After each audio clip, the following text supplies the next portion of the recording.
ভারতবর্ষ মানে কোনো আর্ট পেপারে আঁকা জল রঙের মানচিত্র নয়।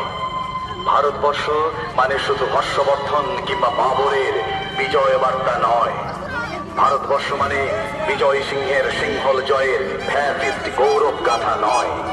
ভারতবর্ষ মানে শুধু মীনাক্ষীপুরম কিংবা জামা মসজিদ নয়।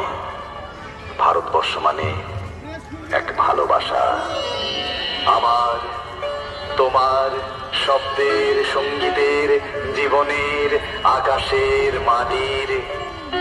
আমাদের প্রাইমারি স্কুলে গোলু খাঁ সাহেব সাদা দাড়ি, মাথায় ফেজ, ড্রিল করাতেন আমাদের ডান বা ডান বা ডান বা। সস্নেহে সতর্ক করতেন, বাবা সকল পা আর হাত মিলিয়ে মিলিয়ে ফেলো। গোলু খাঁ সাহেবের গোরের মাটিতে আজ ফেরেশতার হাসি ভারতবর্ষের চেরাগ হয়ে জ্বলছে। বদ্রু মিয়ার হাতের কর্নিকে শিব মন্দিরের গায়ে কত ফুল কাটা, আর তার জোগাড়ে হয়ে